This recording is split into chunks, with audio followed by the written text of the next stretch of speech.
Well, it's been 6 months since the new Say-Mak hammer was put into operation right here at Black Bear Forge, and I thought I would give you a little review and an update on what I think of this hammer.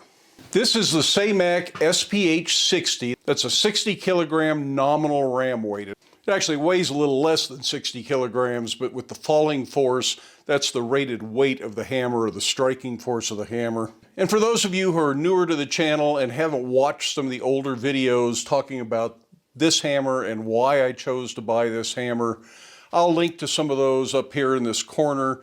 And you should be able to click on any of those if you want to see more about this hammer and why I bought this hammer, or see some of the moving day bringing the hammer into the shop.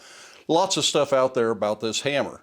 This hammer is set up with a 7.5 horsepower single phase 220 motor. So that means it's not hard to come up with the power supply to run a hammer like this in a smaller shop that doesn't have 3-phase power.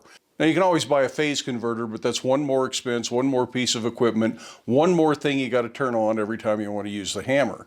Prior to purchasing this hammer, I had a Bull 90, and a Bull was a shop-made hammer, a fabricated hammer, and they were really pretty good hammers. They were air supplied or utility type hammers, which means they needed an air compressor. And when I bought the Bull hammer, I didn't have any electricity. I was working in a shop that ran one extension cord from the house, which was on solar power, to run the few things in the shop I'd run on electricity, and a big power hammer just wasn't going to be one of those.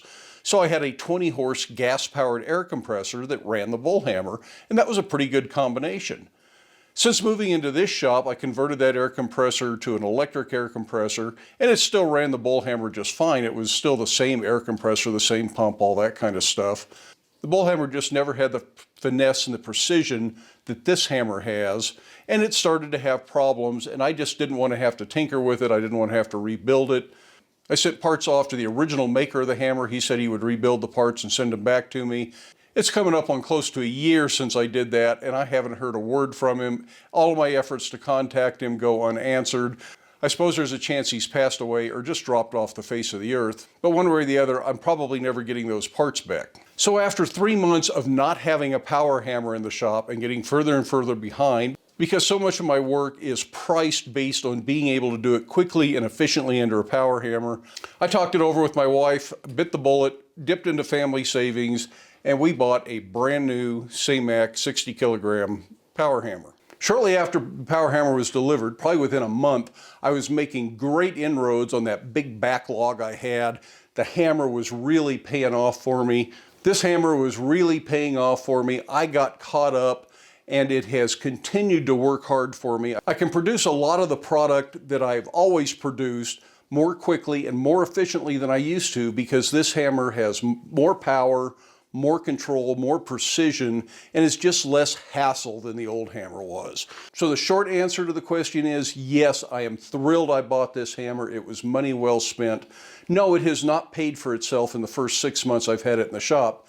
But the way things are going, I'll bet 2-3 years, this will have produced enough work that even after my normal overhead and a normal shop wage, I'll be enough money ahead that this hammer will have paid for itself. Now, what are some of the things I really like about this hammer? First of all, as a brand new hammer, it's still in good running order. It doesn't need repairs, it doesn't need tinkering, it doesn't need constant adjustment, and I don't think it ever really will. And if it does, those adjustments aren't that hard to make. There's some good videos out there on YouTube showing how to do all of these adjustments. And Helmut Hellenkamp, who is the representative for Say-Mak here in the US, is only about 5 hours from here, and I can go down to his shop and he would show me on one of his hammers how to make some of these adjustments, or I might be able to talk him into coming up here. When he brought this hammer to me, he was actually up at another blacksmith shop 3 hours further north than here, working on his hammer, getting it all tuned up and back in top running order, and it was probably a 20 or 30-year-old hammer. It was much older than this one. So the availability of service, support, parts, advice, being so close, it's just darn near local when you look on a global blacksmithing economy, really helps make this a wise purchase on my part. There are other good hammers out there on the market today, but their representatives are further away, and it would be a little bit harder to just run down to their shop and buy a new set of dies. Now, speaking of dies, the hammer comes with one set of dies. You get your choice of what kind of dies you want in the hammer, but I bought a few extra sets right then when I bought the hammer because I knew I would want them. Most of the time I just use flat dies, and these are slightly oversized flat dies. They're great for using handheld tooling under the hammer, and I don't mean you put your hand under the hammer. I mean the tools on the end of a handle that you hold on to with your hand. But I also have a set of sculpting dies that are crowned like drawing dies in one direction and curved this way in the other direction. Really a handy set of dies for moving materials in certain directions, and you can kind of steer stuff and make it go where you want to. I have a set of combination dies. They're part drawing die, part flat die, and one die has a notch. The bottom die's got a little notch cut out of it, so you can do half face blows under the hammer without any handheld tooling.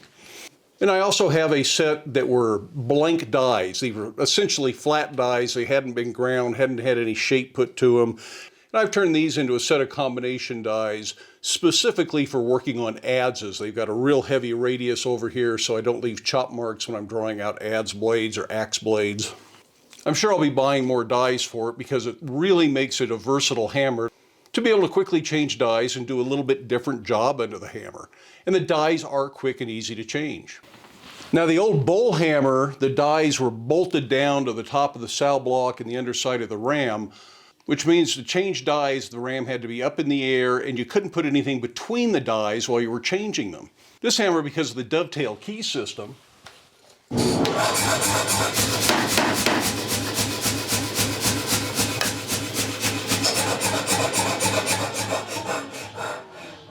can have a block put in behind the dies or in front of the dies, and that leaves the dies available and the keyways available, so you can turn the hammer off while you're working on the dies. And it's just a matter of driving the key out. The die might take a little bit of a tap to get out. And they're dovetailed, and they've got a little safety stop on here, so if the key comes loose, the die can't slide out of the dovetail. So then you just put the key back in. With this system, it's just a bolt that engages the bottom of the die so it can't slide. So if you need to offset the dies for some reason, you can take that bolt off and slide it over. The old hammers did not have that safety feature, and it was really a rare problem, and as long as you keep your die keys tight, it isn't a problem. Also has a key in the sow block so you can move it forward and back if you need to. Now another feature, almost all of the dies provided by Say-Mak have holes drilled in them at the same point. That means you can make shop-made dies that just have a flange that comes around the existing die, bolts through there, and that's a quick change system. You can make spring dies that bolt down to the bottom die. You can do all sorts of things, and I need to make a bunch of that kind of stuff because the hammer will be a lot more useful that way. And of course, that isn't to say that the hammer isn't incredibly useful now. Like I say, this has really been a game changer in my shop. I think it's going to pay for itself in short order. And yes, I'm really glad I bought this hammer. If you can love a piece of machinery, I love this hammer. Now, as far as maintenance on this hammer goes, if things quit running perfectly smooth, if it doesn't seem to be hitting as hard or a little out of time, there are a few minor adjustments that can be made that aren't really all that difficult. The main thing, like any power hammer, is making sure that it has oil all the time, and that is really simple with this hammer. There's a little oil reservoir on the back of the hammer. When you start the hammer first thing for the day, you open the valve all the way up. You wait till the little tube is filled with oil, then you close the valve, open it another 1/16 to 1/8 of a turn, and that's all you got to worry about. As long as there's a thin film of oil on the front ram, you know that the oil is making its way from the back of the hammer through the rear air cylinder, through all the valves and the hoses and up to the front ram. So if there's oil on the front ram, everything else has to be oiled right along with it. There are a few grease zerks on this hammer, but those are pivoting mechanisms. They're not high-speed, high-friction mechanisms, so they only need to be greased every now and then, and it's not a daily or weekly chore. For the most part, this hammer just sits there. All you got to do is flip the switch, open the valve, and go to work with it, and that's a lot simpler than a lot of hammers that you got to go through a greasing and oiling routine before you use them, or go fire up the air compressor and wait for it to build up pressure, and then you still got to oil a bunch of stuff. And so for me, not only is this hammer more precise, It's faster, it's more efficient, and it's way more convenient, which means I'm more likely to use it just a little bit here and a little bit there if I need it for a project, and I don't suffer through swinging away at the anvil if I really don't have to. And even though my aging joints, my wrist, my elbow, my shoulder, really appreciate being able to go to the power hammer anytime it seems like the appropriate tool, rest assured most of the projects and the videos here at Black Bear Forge are still going to occur right here at the anvil. We will be visiting the power hammer regularly. It is right there in the shop. It is ready to go. And a lot of people are interested in power hammer forging. But I know the majority of the viewers would rather see things done at the anvil. So that's still the way the majority of the videos are going to be done. Anyway, I hope you have time in your day to get out to your shop. But be safe. Wear your safety glasses. We'll see you for the next one.